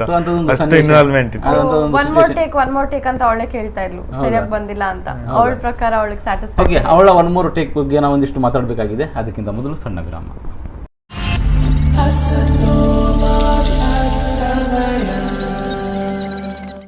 ವೀಕ್ಷಕರೇ, ಅಸತೋಮ ಸದ್ಗಮಯ ವಿಶೇಷ ಕಾರ್ಯಕ್ರಮಕ್ಕೆ ಮತ್ತೆ ಸ್ವಾಗತ. ನಾವು ವಿರಾಮಕ್ಕೆ ಮೊದಲು ಚಿತ್ರಾಲಿ ಅವರ ಬಗ್ಗೆ ಒಂದು ಮಾತಾಡ್ತಾ ಇದ್ವಿ. ಅಂದರೆ ಚಿತ್ರಾಲಿ ಅಂತ ಹೇಳೋದು ನಾನು ಒಂದು ವಿಷಯ, ಅಂದರೆ ಇಲ್ಲಿ 50ಕ್ಕಿಂತ ಹೆಚ್ಚು ಮಕ್ಕಳಿದ್ರು ಅಂತ ಹೇಳ್ತಾ ಇದ್ವಿ. ಈ ಮಕ್ಕಳನ್ನು ಇಟ್ಕೊಂಡು ಶೂಟಿಂಗ್ ಮಾಡುವಾಗ ಈ ರೀಟೇಕ್ಗಳು ನಿಮಗೆ ಬೋರ್ ಅನಿಸ್ತಿಲ್ವ? ಅಥವಾ ಅವರನ್ನು ಹೇಗೆ ತೊಗೊಂಡು ಹೋಗೋದಪ್ಪ ಇದು, ನಾನು ಯಾಕೆ ಈ ಕಥೆಯನ್ನು ಹೇಳ್ಕೊಂಡೆ ಅಂತ ಇಲ್ಲ ಹಂಗೆ ಅನಿಸಿಲ್ಲ, ಯಾಕೆಂದರೆ ಎಲ್ಲರೂ ಒಳ್ಳೆ ಪರ್ಫಾರ್ಮರ್ ಆಗಿದ್ರು, ತುಂಬ ಒಳ್ಳೆ ಪರ್ಫಾರ್ಮ್ ಆಗಿದ್ರು. ಇನ್ಫ್ಯಾಕ್ಟ್ ನಾವು ಮೈಂಡಲ್ಲಿರೋಕ್ಕಿಂತ ಅದಕ್ಕಿಂತ ಜಾಸ್ತಿ ಅವರು ಡೆಲಿವರಿ ಮಾಡ್ತಾಯಿದ್ರು. ಹಂಗೆ ಎಲ್ಲೂ ಆ ಥರ ಅನಿಸ್ಲೇ ಇಲ್ಲ. ಅಂದರೆ ನನಗೆ ಚಿತ್ರ ಹೇಳ್ತಾ ಇದ್ರಂತೆ ರೀಟೇಕ್ ಅಂತ. ಸೊ ಅಂತ ಇವರನ್ನ ಅಂದರೆ ರೀಟೇಕ್ ಮಾಡುವಂಥ ಅಂತ ಅಂದರೆ ಅದು ಅವಳ ಇನ್ವಾಲ್ವ್ಮೆಂಟ್ ತೋರಿಸುತ್ತೆ. ಇಂಡೈರೆಕ್ಟ್ಲಿ ಅದು ಬೆನಿಫಿಟ್ ಆಗೋದು ಮೂವಿಗೆನೆ. ಓಕೆ, ಅವಳು ಸ್ಯಾಟಿಸ್ಫೈ ಚೆನ್ನಾಗಿ ಬರುತ್ತೆ ಅಂದ್ರೆ ಇನ್ನೂ ಬೆನಿಫಿಟ್ ಆಗಿ ಇಂಡೈರೆಕ್ಟ್ಲಿ ಮೂವಿಗೆನೆ. ಸೊ ಆ ಥರ ಏನು ಇದಾಗಿರಲಿಲ್ಲ, ಇರಿಟೇಷನ್. ಅವಳ ಪಾತ್ರದ ಬಗ್ಗೆ ನಾನು ಇವಾಗ ಏನು ಡಿಸ್ಕಸ್ ಮಾಡೋಕ್ಕೆ ಇಷ್ಟಪಡಲ್ಲ. ಅದು ನೀವು ಮೂವಿನಲ್ಲೇ ನೋಡ್ಕೊಂಡು ಇದು ಮಾಡಬೇಕು, ಯಾಕಂದ್ರೆ ಅದು ತುಂಬ ಮೇನ್ ಇದು ಪಾತ್ರ ಅದು. ಸೊ ಅವಳ ಪಾತ್ರ ಎಕ್ಸ್ಪ್ಲೇನ್ ಮಾಡಕ್ಕೆ ಹೋದ್ರೆ ಕತೆ ಬಗ್ಗೆ ಹೇಳ್ಬೇಕಾಗುತ್ತೆ. ಸೊ ಕತೆ ಹೊರಗೆ ಬರಬಾರ್ದು ಅಂತ. ಹೌದು. ನಾನೊಂದು ಗೌರ್ಮೆಂಟ್ ಸ್ಕೂಲಿನ ಟೀಚರ್ನ ಅಪ್ಪ ಮಗಳು, ಟೀಚರ್ನ ಮಗಳು ಅಷ್ಟೇ. ಟೀಚರ್ ಅಪ್ಪ ಮಗಳು ನಾನು ಅಷ್ಟೇ, ಮತ್ತೇನಿಲ್ಲ. ಕ್ಯಾರೆಕ್ಟರು ಮತ್ತೆ ನಾ ಹೇಳಿದ್ರೆ ಮತ್ತೆ ಯಾರು ಸಿನಿಮಾ ಹೋಗ್ಲಿಕ್ಕಿಲ್ಲ ಅಂತ, ಫಿಲ್ಮ್ ಇಲ್ಲಿ ಕತೆ ಎಲ್ಲ ಮುಗಿದೋಗ್ತದೆ ಅಂತ, ಇಂಟ್ರೆಸ್ಟ್ ಮುಗಿದೋಗ್ತದೆ. ಅದಕ್ಕೆ ಇಂಟ್ರೆಸ್ಟ್ ಮುಗ್ದೋಗ್ಬಾರ್ದು ಅಂತ ನಾ ಏನು ಹೇಳಲ್ಲ, ಅವರೆಲ್ಲ ಹೋಗಿ ಥಿಯೇಟರಲ್ಲೇ ನೋಡಲಿ. ಅದನ್ನ ಹೇಳ್ದಲ್ಲ, ಇದು ಫ್ಯಾಮಿಲಿ ಬೇಸ್ಡ್ ಫಿಲ್ಮ್. ಅವರ ಮಕ್ಕಳು ಫ್ರೆಂಡ್ಸ್ ಎಲ್ಲರೂ ಬಂದು ಕುತ್ಕೊಂಡು ಒಟ್ಟಿಗೆ ನೋಡುವಂಥ ಫಿಲ್ಮ್ ಇದು, ನೋಡಬೇಕು ಅಂತ. ಹಾಗೆ ಲಾಸೆ ಅವರೇ, ನಿಮ್ಮ ಮತ್ತು ಇವರ ಮಧ್ಯೆ ಏನಾದರೂ ಚಿತ್ರಾಲಿ ಮಧ್ಯೆ ಕಥೆಯಲ್ಲಿ ಏನಾದ್ರು ಸನ್ನಿವೇಶಗಳು ಬರ್ತಾವ? ಬರುತ್ತೆ, ಎಲ್ಲರಿಗೂ ಇಂಟರಾಕ್ಷನ್ ಇದೆ. ಏನು ಹೇಳಕ್ ಆಗಲ್ಲ ಸರ್, ಬಟ್ ಇದೆ. ಎಲ್ಲರೂ ನಾವು 4 ಜನ ಮೇನ್ ಪಾತ್ರನೂ ಒಂದಕ್ಕೊಂದು ಇದಾಗ್ತದೆ. ಸೊ ಇಲ್ಲಿ ನಾವು ಒಳ್ಳೆಯ ಹಾಡುಗಳನ್ನು ಕೇಳ್ತಾ ಇದ್ದೇವೆ ಅಚ್ಚಸುತ್ತಮ ಸದ್ಗಮಯದಲ್ಲಿ. ಸೊ ಈ ಹಾಡು ಬರೆದವರು ಯಾರು, ಈ ಕತೆ ಏನಂದರೆ ಈ ಹಾಡಿಗೆ ಹಿನ್ನೆಲೆ ಸಂಗೀತ ಕೊಟ್ಟವರು ಯಾರು, ಮತ್ತು ಇನ್ನು ಇಂಥ ಹಾಡುಗಳಂದರೆ ಆಯ್ಕೆ ವಿಷಯದಲ್ಲಿ, ಹಾಡುಗಳ ಆಯ್ಕೆ ವಿಷಯದಲ್ಲಿ ಭಾಳಷ್ಟು ಚಿತ್ರದ ಅಂದರೆ ಚಿತ್ರ ಹಿಟ್ ಆಗಬೇಕು ಅನ್ನೋದು ಕತೆ ಅಥವಾ ಅದರ ನಿರ್ದೇಶನದ ಹೊರತಾಗಿಯೂ ಹಾಡುಗಳು ಪ್ರಮುಖ ಪಾತ್ರ ವಹಿಸ್ತವೆ. ಸೊ ಅದರಿಂದ ಇದರಲ್ಲೂ ಕೂಡ ನೀವು ಜಾಣ್ಮೆ ವಹಿಸಿರಬಹುದು ಅಂತ ಅನಿಸ್ತದೆ. ಏನು ಹೇಳ್ತೀರಿ? ಹಾಡು ಅಂದರೆ ಟೋಟಲ್ 5 ಸಾಂಗ್ಸ್ ಇದ್ದಾವೆ. ಇತ್ತೀಚೆಗಷ್ಟೇ ನಮ್ಮದು ಬೆಂಗಳೂರಲ್ಲಿ ಆಡಿಯೋ ಆಲ್ಬಮ್ ಬಿಡುಗಡೆ ಆಯಿತು. ಸೊ ತುಂಬ ಒಳ್ಳೆ ರೆಸ್ಪಾನ್ಸ್ ಇದೆ ಇದಕ್ಕೆ. ಪುತ್ತೂರಿನ ವಹಾಬ್ ಸಲೀಂ ಅವರು ಮ್ಯೂಸಿಕ್ ನೀಡಿದ್ದಾರೆ. ಅವರಿಗೆ ಕೂಡ ಈ ಕನ್ನಡದ್ದು ಫಸ್ಟ್ ಮೂವಿ. ಇದಕ್ಕೆ ಮುಂಚೆ ರಿಕ್ಷಾ ಡ್ರೈವರ್ ಅಂತ ತುಳು ಮೂವಿಗೆ ಮಾಡಿದರು. ಸೊ ಅವರು ಫಸ್ಟ್ ಮೀಟ್ ಆದಾಗ ಟ್ಯೂನ್ಸ್ ಎಲ್ಲ ಹೇಳಿದರು. ಒಂದಕ್ಕೊಂದು ಟ್ಯೂನ್ಸ್ ಮಾತ್ರ ಅಮೇಝಿಂಗ್ ಆಗಿತ್ತು, ತುಂಬ ಇಷ್ಟ ಆಯಿತು. ಮತ್ತು ಇನ್ನೊಂದು ಅವ್ರದ್ದು ಪ್ಲಸ್ ಪಾಯಿಂಟ್ ಏನಂದರೆ ಈ 5 ಹಾಡುಗಳಿಗೆ ಅವರೇ ಲಿರಿಕ್ಸ್ ಬರೆದಿದ್ದಾರೆ. ಆ ಲಿರಿಕ್ಸ್ ಇನ್ನೊಂದು ವಿಶೇಷ ಅಂದರೆ ನಮಗೆ ಸಾಂಗ್ ಯಾರಿಗೆಲ್ಲ ಕೇಳ್ತಾರಲ್ಲ ಲಿರಿಕ್ಸನ್ನು ತುಂಬ ಅಪ್ರಿಷಿಯೇಟ್ ಮಾಡ್ತಾ ಇದ್ದಾರೆ. ಈಗ ನೀವು ಫುಲ್ ಪ್ಯಾಕೇಜ್ ಒಂದೇ ಕಡೆ ಸಿಕ್ಕಿತ್ತು ಅಂತ ನಿಮಗೆ? ಹೌದು, ಕಂಪ್ಲೀಟಾಗಿ. ಅಂದರೆ ಎಲ್ಲರೂ ತುಂಬ ಒಳ್ಳೆಯ ರೆಸ್ಪಾನ್ಸ್ ಇದೆ ಎಲ್ಲ ಸಾಂಗ್ಗೂ ಕೂಡ. ಟೋಟಲಿ 5 ಸಾಂಗ್ಸಲ್ಲಿ ಒಂದು ಸಾಂಗ್ ವಿಜಯ್ ಪ್ರಕಾಶ್ ಅವರು ಹಾಡಿದ್ದು, ಸ್ಕ್ರಿಪ್ಟ್ ಬರೆದೋನು ಅಂತ. ಆ ಸಾಂಗು ಫಿಲಾಸಫಿಕಲ್ ಸಾಂಗು. ಬೆಂಗಳೂರು ಕಡೆಯಿಂದೆಲ್ಲ ತುಂಬ ಒಳ್ಳೆ ರೆಸ್ಪಾನ್ಸ್ ಬರ್ತಾ ಇದೆ. ಆಮೇಲೆ ಅದು ಡ್ಯುಯೆಟ್ ಸಾಂಗ್ ಕೂಡ ಇವರು ಆಲಾಪ್ರಾಜು ಮತ್ತು ಪದ್ಮಲತಾ ಹಾಡಿಯವರಂಥದ್ದು. ಆ ಸಾಂಗ್ ಕೂಡ ತುಂಬ ರೊಮ್ಯಾಂಟಿಕ್ ಆಗಿದೆ, ತುಂಬ ಒಳ್ಳೆ ಅದಕ್ಕೆ ಕೂಡ ರೆಸ್ಪಾನ್ಸ್ ಬರ್ತಾ ಇದೆ. ಸೊ ನಿಮಗೆ ವಹಾಬ್ ಸಲೀಂ ಇವರನ್ನೇ ಆಯ್ಕೆ ಮಾಡಬೇಕು ಅಂತ ಅನಿಸುತ್ತೆ ಹೇಗೆ ನಿಮಗೆ? ಅಂದರೆ ನಮಗೆ ದೊಡ್ಡ ದಿಗ್ಗಜರಿದ್ದಾರೆ ಚಿತ್ರರಂಗದಲ್ಲಿ, ಅದು ಬಹಳಷ್ಟು ಕೆಲಸ ಮಾಡಿದವರು ಇದ್ದಾರೆ. ಅದ್ರ ಮಧ್ಯದಲ್ಲಿ ಇವರನ್ನು ಹುಡ್ಕೊಂಡು ನೀವು ಹೋಗಿದ್ದು? ಈ ಸಿನಿಮಾದ ಇನ್ನೊಂದು ಮೇನ್ ವಿಶೇಷತೆ ಏನಂದರೆ ತುಂಬ ಮಂದಿ ಇದರಲ್ಲಿ ಕರಾವಳಿಯ ಇದರಿದ್ದಾರೆ, ಪ್ರತಿಭಾವಂತರಿದ್ದಾರೆ. ಟೆಕ್ನಿಷಿಯನ್ಸ್ ಆಗಲಿ, ಆರ್ಟಿಸ್ಟ್ ಆಗಲಿ, ಆಮೇಲೆ ಇವರು ಈಗ ನಾನು ಡೈರೆಕ್ಟ್ರ್ ವೈನೂರಿನವ, ಪ್ರೊಡ್ಯೂಸರ್ ಮೂಡುಬಿದ್ರಿ ಅವರು. ಇದು ಇವಳು ಚಿತ್ರಲ್ಲಿ ಮಂಗಳೂರಿನವಳು. ಸೊ ರಾಧಿಕಾ ಚೇತನಿಗೆ ಉಡುಪಿ ನಂಟಿದೆ. ಸೊ ಈ ಥರ ತುಂಬ ಮಂದಿ ಕರಾವಳಿಯವರಿದ್ದಾರೆ. ಸೊ ಹಾಗಾಗಿ ನಾವು ಕೂಡ ಹೊಸಬ್ರು, ನಾವು ಅವ್ರ ಹತ್ರ ಹೋಗಿ ದೊಡ್ಡವ್ರ ಹತ್ರ ಮಾಡಿಸ್ಕೊಳ್ಳೋಂತ ಒಂದು ಹೊಸ ಟೀಮ್ ಕಟ್ಕೊಂಡು ಮಾಡುವಂಥ ಮೂವಿ ಇದು. ಸೊ ಅವರು ಕೂಡ ಹೊಸಬ್ರು, ಅವ್ರಿಗೆ ಚಾನ್ಸ್ಗೋಸ್ಕರ ಇದು ಮಾಡ್ತಿದ್ರು. ಅವ್ರಿಗೂ ಹಂಗರ್ ಇರುತ್ತೆ. ಸೊ ನಮಗೂ ಅದೇ ಬೇಕಿರುತ್ತೆ, ಹಂಗರ್ ಇರೋರು, ಟ್ಯಾಲೆಂಟೆಡ್ ಪ್ಲಸ್ ಒಂದು ಏನಾದರೂ ಪ್ರೂವ್ ಮಾಡಬೇಕು ಹಂಗರ್ನವ್ರು. ಬಟ್ ಅವ್ರ ಟ್ಯೂನ್ ಚೆನ್ನಾಗಿತ್ತು. ಅವ್ರು ಮೀಟ್ ಆದಾಗಲೇ ಅವ್ರಿಗೆ ಒಂದೊಂದು ಕೇಳೋ ಟ್ಯೂನ್ ಆಗಲಿ, ಅವ್ರು ಹೇಳಿದ ಲಿರಿಕ್ಸ್ ಆಗಲಿ ತುಂಬ ಟ್ಯಾಲೆಂಟೆಡ್ ಇರ್ತಾರೆ ಅಂತ ಅನ್ನಿಸ್ತು. ಸೊ ಹಾಗಾಗಿ ನಾವು ಇದಕ್ಕೆ ಆಯ್ಕೆ ಮಾಡ್ಕೊಂಡ್ವಿ. ಸೊ ಇಲ್ಲಿ ನಿಮ್ಮ ಒಟ್ಟು ಟೀಮ್ ಅಂದರೆ ನೀವು ಆ್ಯಕ್ಚುಲಿ ಹೆಚ್ಚಿನವರು ಇಲ್ಲಿ ನಾನು ನಿಮ್ಮ ಹತ್ರ ಕೇಳ್ತಾ ಇದ್ರು, ಒಟ್ಟು ಟೀಮ್ನಲ್ಲಿ ಹೆಚ್ಚಿನವರು ಕರಾವಳಿಗರು ಇದ್ದರು. ಸೊ ಅವರು ತುಳುವಿನಲ್ಲಿ ಮಾತಾಡ್ತಾ ಇರ್ತಾರೆ, ಎಲ್ಲರೂ ತುಳುವಲ್ಲಿ ಮಾತಾಡ್ತಿದ್ರು ಸೆಟ್ಟಲ್ಲಿ ಎಲ್ಲರೂ. ನೀವೊಬ್ಬರೇ ಪ್ರತ್ಯೇಕವಾಗಿದ್ದೀರಾ? ನಾನು ಮತ್ತೆ ಆ ಹೀರೋಗೂ ಅಷ್ಟೊಂದು ತುಳು ಗೊತ್ತಿಲ್ಲ, ಬಟ್ ಅವ್ನು ಮ್ಯಾನೇಜ್ ಮಾಡ್ತಾನೆ, ಬಿಕಾಸ್ ಆಳ್ವಾ ಕಾಲೇಜಲ್ಲಿ ಓದಿದ್ದ ಅವನು. ನನಗೆ ಸ್ವಲ್ಪ ಕಷ್ಟ ಆಯ್ತು, ಬಟ್ ನಮ್ಮ ಟೀಚರ್ ಇದ್ರು. ಏನು ಹೇಳಿಕೊಟ್ರಿ ಟೀಚರ್ ಆಗಿ? ಎಂಕ್ ಮಂಗಳೂರು ಬತ್ತದು ಭಾರಿ ಖುಷಿ ಅಂಡ್. ಆಮೇಲೆ ಎಂಕ್ ಮೀನು ಪುಳಿ ಮುಂಚಿ ಬಾರಿ ಇಷ್ಟ ಉಂಡು. ಎಸ್ ಎಂತ ಉಳ್ಳಾರು ಮನಸಾಂಡ ಅದೆಲ್ಲ ಎಂತದಲ್ಲ ಅಚ್ಚಾ ಅಚ್ಚಾ ಚಾಪರಿಯಾರೆ ಹ? ಚಾಪರಿಯಾರೆ ಅಂತ ಚಾಪರಿಯರ ಚಾಪರ್ಯಾರ ಹಾಂ ಹೇಳ್ಕೊಡು. ಚಾಪರಿಯಾರ ಚಾಪರ್ಯಾರ ಚಾಪರಿಯ ಚಾಪರ್ಯ ಓಕೆ ಓಕೆ ಸೊ ಇಂಥದ್ದಲ್ಲ ಒಂದು ಅದು ಬಂದದಕ್ಕೆ ಒಂದು ಬೆನಿಫಿಟ್ ಆಗಿದೆ ಅಂದರೆ ನೀವು ಅದೇ ಧೈರ್ಯದಲ್ಲಿ ಹೇಳಿರ್ಬೇಕು ತುಳು ಫಿಲ್ಮ್ ಸಿಕ್ಕಿದ್ರೆ ನಾನು ಒಂದು ಕೆಲಸ ಮಾಡಬಹುದು ಅಂತ. ಹೌದು. ಓಕೆ ಸೊ ರಾಜೇಶ್ ಅವರೇ, ಈಗ ಒಟ್ಟು ಟೀಮಿನ ವಿಷಯದಲ್ಲಿ ಅಂದರೆ ಕೆಲವು ಹೆಚ್ಚು ದೊಡ್ಡ ಟೀಮು ನೀವು ಕರಾವಳಿಗರಿತ್ತು, ಇದರಲ್ಲಿ ಪ್ರಮುಖ ಪಾತ್ರ ವಹಿಸಿದ್ದು ಅಥವಾ ಟೀಮಿನಲ್ಲಿ ನನಗೆ ಏನಾದರೂ ಕೊಡುಗೆ ಕೊಟ್ಟದ್ದು ಅಂತ ಏನಾದರೂ ಹೇಳಲಿಕ್ಕೆ ಸಾಧ್ಯ ಇದೆಯಾ? ಅದೇ ಮೇಜರಾಗಿ ಕ್ಯಾಮರಾಮನ್ ಬಗ್ಗೆ ಹೇಳಬೇಕು. ಅವರು ನನಗೆ ಮುಂಚಿನ ಪರಿಚಯ. ಅವರಿಗೆ ಕೂಡ ಇದು ಮೊದಲನೇ ಸಿನಿಮಾನೇ. ಬಟ್ ಕಿಶೋರ್ ಕುಮಾರ್ ಅಂತ ಬೆಂಗಳೂರಿನವರು. ಬಟ್ ನಮ್ಮ ಪ್ರೊಡಕ್ಷನ್ ಹೌಸ್ ಇದೆ ಅಂತ ಹೇಳಿದೆಲ್ಲ, ಮುಂಚಿನ ಅದಕ್ಕೆ ನಮ್ದು ಏನೇ ವರ್ಕ್ ಇದ್ರು ಅವರು ಅದಕ್ಕೆ ಬರ್ತಾಯಿದ್ರು. ಇವಾಗ ಪ್ರೆಸೆಂಟ್ ತುಂಬ ರಿಲೀಸ್ ಶೋಗಳಿಗೆ DOP ಆಗಿದ್ರು. ಇವಾಗ ಪ್ರೆಸೆಂಟ್ ಸುವರ್ಣದಲ್ಲಿ ಒಂದು ಬರ್ತಾಯಿದೆ ಬ್ಯಾಟೆ ಮಂದಿ ಹಳ್ಳಿ ಲೈಫ್ ಅಂತ, ಅದಕ್ಕೆ DOP ಅವರೇ. ಸೊ ನಮ್ಮದು ಪ್ರೊಡಕ್ಷನ್ ಹೌಸ್ಗೆ ಏನಾದರೂ ಆ್ಯಡ್ ಫಿಲ್ಮ್ ಡಾಕ್ಯುಮೆಂಟ್ರಿ ಈ ಥರ ಶೂಟಿಂಗ್ ಇದ್ದರೆ ಅವರೇ ಬರ್ತಾಯಿದ್ರು. ಸೊ ನಮ್ಮದೊಂದು 7 to 8 years ನಮ್ಮದು ಕೋಆರ್ಡಿನೇಷನ್ ಇತ್ತು. ಸೊ ಈ ಪ್ರಾಜೆಕ್ಟ್ಗೆ ಅಂತ ನಾವು ಮೀಟ್ ಆಗಿಲ್ಲ, ತುಂಬ ಮುಂಚೆ ಹಳೆಯಿಂದ ಪರಿಚಯ ಇತ್ತು. ಸೊ ನಮಗೆ ಅಂಡರ್ಸ್ಟ್ಯಾಂಡಿಂಗ್ ಚೆನ್ನಾಗಿತ್ತು. ಅದು ಬಿಟ್ಟು ಎಡಿಟರ್ ಬಗ್ಗೆ ಮಾತಾಡಬೇಕಾದ್ರೆ, ನಾನು ಕೂಡ ಆ್ಯಕ್ಚುಲಿ ಬೇಸಿಕಲಿ ಎಡಿಟರೇ. ಬಟ್ ನಾನು ಫಸ್ಟ್ ಒಂದು ಎಡಿಟಿಂಗ್ ಎಲ್ಲ ಮಾಡಿದ್ದೆ, ಬಟ್ ಫಿಲ್ಮ್ ಎಡಿಟಿಂಗ್ ಮಾಡಿರಲಿಲ್ಲ. ಸೊ ಹಾಗಾಗಿ ನಾವು ರವಿಚಂದ್ರನ್ ಅಂತ ತುಂಬ ಒಳ್ಳೆ ಎಡಿಟರ್. ರೀಸೆಂಟಾಗಿ ಮೊನ್ನೆ ದಳಪತಿ ರಿಲೀಸ್ ಆಯಿತು, ಅವ್ರದ್ದು ಎಡಿಟಿಂಗ್ ಅವರೇ ಮಾಡಿರೋದು. ಅದಕ್ಕಿಂತ ಹಿಂದೆ ಝೂಮ್ ಅಂತ ಒಂದು ಮೂವಿ ಮಾಡಿದರು ಗಣೇಶದ್ದು. ಅದ್ರ ಮುಂಚೆ ಮಮ್ಮಿ ಅಂತ ಒಂದು ಹಾರರ್ ಮೂವಿ ಮಾಡಿದ್ರು, ಅದಕ್ಕೆ ಅವರ ಎಡಿಟಿಂಗ್ ಅವಾರ್ಡ್ ಸಿಕ್ಕಿತ್ತು. ತುಂಬ ಒಳ್ಳೆ ಎಡಿಟರ್, ಒಳ್ಳೆ ಎಡಿಟರ್ ಸಿಕ್ಕಿದ್ದಾರೆ. ಒಳ್ಳೆ ಎಡಿಟರ್. ಆಮೇಲೆ ಮಣಿಕಾಂತ್ ಕದ್ರಿ ಅವರು ಬ್ಯಾಕ್ಗ್ರೌಂಡ್ ಮ್ಯೂಸಿಕ್ ನೀಡಿದ್ದಾರೆ. ಓಕೆ, ಮಣಿಕಾಂತ್ ಕದ್ರಿ ಬಗ್ಗೆ ನಿಮಗೆ ಗೊತ್ತಿರುವೆ ಅಂತ ಹೇಳಬೇಕಾಗಿಲ್ಲ. ತುಂಬ ಚೆನ್ನಾಗಿ ಕೊಟ್ಟಿದ್ದಾರೆ ಮ್ಯೂಸಿಕ್. ಈ ಮೂವಿಗೆ ಕೂಡ ತುಂಬ ಚೆನ್ನಾಗಿ ಬಂದಿದೆ ಮ್ಯೂಸಿಕ್. ಲಾಸ್ಟರ್ ಅವರೇ, ಅಂದರೆ ನೀವು ಈ ಫಿಲ್ಮ್ ಜೊತೆಯಲ್ಲಿ ಎಷ್ಟು ಸಮಯದಿಂದ ಇದ್ದೀರಿ? ಅಂದರೆ ಅಂದಾಜು ಎಷ್ಟು ಸಮಯ ಕೆಲಸ ಮಾಡಿದ್ದು? ಎಷ್ಟು ಅಂದರೆ ಯಾವ ಜೊತೆ ಈ ಟೀಮ್ ಜೊತೆಯಲ್ಲಿ ಎಷ್ಟು ಸಮಯ? ಟೀಮ್ ಜೊತೆ ಇವಾಗ 1 ವರ್ಷ ಆಯಿತು. ಬಿಕಾಸ್ ಇದೇ ಟೈಮ್ ಲಾಸ್ಟ್ ಇಯರ್ ಶೂಟ್ ಮಾಡಿದ್ದು. ಒಟ್ಟಿಗೆ ಶೂಟ್ ಮಾಡಿದ್ದು ಅದೇ 30 to 40 days ಒಟ್ಟಿಗೆ ಶೂಟ್ ಮಾಡಿದ್ವಿ. ಆ್ಯಂಡ್ ಇದು ಎಡಿಟಿಂಗ್ ಟೈಮ್ ಬೇರೆ, ಪ್ರಮೋಷನ್ ಆಕ್ಟಿವಿಟೀಸ್ ಎಲ್ಲ ಸೇರಿ ಇವಾಗ 1 ವರ್ಷ ಒಟ್ಟಿಗೆ ಇದ್ವಿ. ಒಂದು ಫ್ಯಾಮಿಲಿ ಥರನೇ ಇದೆ ಈಗ. ಸೊ ಇಲ್ಲಿ ಇದರ ಮಧ್ಯದಲ್ಲಿ ಬೇರೆ ಅವಕಾಶಗಳು ಏನಾದರೂ ಬಂದಿದ್ದಾವ ನಿಮಗೆ ಅಥವಾ ಬೇರೆ? ಹೌದು, ನಾನು ಇನ್ನೊಂದು ಫಿಲ್ಮ್ ಮಾಡ್ತಾ ಇದ್ದೀನಿ, ಮಂಗಳವಾರ ರಜಾ ದಿನ ಅಂತ. ಅದು ಕಿರಿಕ್ ಪಾರ್ಟಿಯಲ್ಲಿ ಚಂದನ್ ಆಚಾರ್ ಅಂತ ಇದ್ರಲ್ಲ, ಅವರು ಹೀರೋ. ಸೊ ಈ ಥರ ಇನ್ನೊಂದು 2 ಪ್ರಾಜೆಕ್ಟ್ಸು ಒಪ್ಕೊಂಡಿದ್ದೀನಿ. ಉಪೇಂದ್ರ ಸರ್ ಜೊತೆ ಒಂದು ಹೋಮ್ ಮಿನಿಸ್ಟರ್ ಅಂತ ಮಾಡ್ತಾ ಇದ್ದೀನಿ. ಎಲ್ಲೋ ಮೇನ್ ಕ್ಯಾರೆಕ್ಟರ್ ಆಗಿದೆ. ಹೌದು. ಓಕೆ. ಸೊ ರಾಜೇಶ್ ಅವರೇ, ನಿಮ್ಮ ಈ ಚಿತ್ರದ ಪ್ರೊಮೋ ಮತ್ತು ಇದರ ಜನ ಯಾಕೆ ಬರಬೇಕು ಅನ್ನೋ ಒಂದು ಕೊನೆಯದಾಗಿ ಏನು ಹೇಳಲಿಕ್ಕೆ ಬಯಸ್ತೀರಿ? ಅದೇ ನಮ್ಮದು ಈ ಚಿತ್ರದ ಟ್ರೈಲರ್ ಇತ್ತೀಚೆಗೆ ಅಷ್ಟೇ ದುಬೈನಲ್ಲಿ ರಿಲೀಸ್ ಆಗಿತ್ತು. ದುಬೈ ಬಗ್ಗೆ ನಾನು ಹೇಳಲೇಬೇಕು, ಯಾಕೆಂದರೆ ನಮ್ಮ ಈ ಮೂವಿನಲ್ಲಿ 2 ದುಬೈ ಆರ್ಟಿಸ್ಟ್ಗಳು ಆ್ಯಕ್ಟ್ ಮಾಡಿದ್ದಾರೆ. ಅವರನ್ನು ಕೂಡ ಕನ್ನಡ ಮೂವಿನ ಫಸ್ಟಾಗಿ ಇಂಟ್ರೊಡ್ಯೂಸ್ ಮಾಡ್ತಿದ್ದಾರೆ. ಅವರ ಹೆಸರು ಪ್ರದೀಪ್ ಪಾಲಡ್ಕ ಮತ್ತು ದೀಪಕ್ ಪಾಲಡ್ಕ ಅಂತ. ನಾವು ಯಾಕೆ ಅವರು ಇನ್ನೊಂದು ಏನಂದರೆ, ನಾವು ಇದು ದುಬೈಯಲ್ಲಿ ಈ ಮೂವಿಯನ್ನು ತುಂಬ ಹ್ಯೂಜ್ ಲೆವೆಲಲ್ಲಿ ರಿಲೀಸ್ ಮಾಡಬೇಕಂತ ಇದ್ದೀವಿ. ಅವರಿಗೆ ಕೂಡ ಇದು ಮೂವಿ ಫಸ್ಟ್ ಕೂಡ ದುಬೈಯಲ್ಲಿ ಒಳ್ಳೆ ಕಾಂಟ್ಯಾಕ್ಟ್ನಲ್ಲಿ ಇರುವಂಥದ್ದು ನಮಗೆ. ಹಾಗಾಗಿ ದುಬೈಯಲ್ಲಿ ಟ್ರೈಲರ್ ರಿಲೀಸ್ ಮಾಡಬೇಕಂತ ಅಂದ್ಕೊಂಡ್ವಿ. ಮತ್ತು ರಿಲೀಸ್ ಆಗ್ತಿದ್ದ ದುಬೈ ನಮಗೆ ಒಳ್ಳೆ ರೆಸ್ಪಾನ್ಸ್ ಬಂತು ದುಬೈಯಿಂದ. ಪ್ಲಸ್ ನಮ್ಮದು ಯೂಟ್ಯೂಬಲ್ಲಿ ರಿಲೀಸ್ ಆಗ್ತಿದ್ದಾಗೆ ನೆಕ್ಸ್ಟ್ ಡೇನೇ ನಮ್ಮದು ಯೂಟ್ಯೂಬ್ ಅಲ್ಲಿ ಟ್ರೈಲರ್ ನಮ್ಮದು ಟ್ರೆಂಡಿಂಗ್ಗೆ ಹೋಯಿತು. ಸೊ ಟ್ರೆಂಡಿಂಗ್ ಅಂದರೆ ಅಷ್ಟು ಏನು ಈಸಿ ಅಲ್ಲ, ನಾವು ಹೊಸಬ್ರು ಇಟ್ಕೊಂಡು ಮಾಡಿರೋಂಥ ಮೂವಿದು ಟ್ರೈಲರ್ ಟ್ರೆಂಡಿಂಗ್ ಹೋಗೋದಂದ್ರೆ ಅಷ್ಟೇ ಇದೆ. ಅದು ಕೂಡ ಭಾರತದಲ್ಲಿ 13ನೇ ಪ್ಲೇಸಲ್ಲಿ ಇತ್ತು ನಮ್ಮದು ಟ್ರೈಲರ್. ಸೊ ಅಷ್ಟೊಂದು ಒಳ್ಳೆ ರೆಸ್ಪಾನ್ಸ್ ಇತ್ತು. ಆಮೇಲೆ ಪರ್ಸನಲ್ ಆಗಿ ನಮ್ಮದು ಸರ್ಕಲಿಂದ, ಫ್ರೆಂಡ್ ಸರ್ಕಲಿಂದ ಆಗಲಿ ಅಥವಾ ಇಂಡಸ್ಟ್ರಿ ಸರ್ಕಲಿಂದ ಆಗಲಿ ತುಂಬ ಒಳ್ಳೆ ರೆಸ್ಪಾನ್ಸ್. ತುಂಬ ಮಂದಿ ವಿಶ್ ಮಾಡಿದರು. ಶರಣ ಅವರು, ಆಮೇಲೆ ಪ್ರಥಮ್ ಅವರು, ಕಿರಿಕೀರ್ತಿ ಅವರು, ಇದು ತುಂಬ ಮಂದಿ ನಮ್ಮ ಟ್ರೈಲರ್ ನೋಡಿಬಿಟ್ಟು ಒಳ್ಳೆ ರೆಸ್ಪಾನ್ಸ್ ಕೊಟ್ಟಿದ್ದಾರೆ. ಸಿನಿಮಾಟೋಗ್ರಫಿ ಬಗ್ಗೆ, ಮ್ಯೂಸಿಕ್ ಬಗ್ಗೆ, ಕಾನ್ಸೆಪ್ಟ್ ಬಗ್ಗೆ ತುಂಬ ಒಳ್ಳೆ ಪಾಸಿಟಿವ್ ರೆಸ್ಪಾನ್ಸ್ ಇದೆ ನಮಗೆ.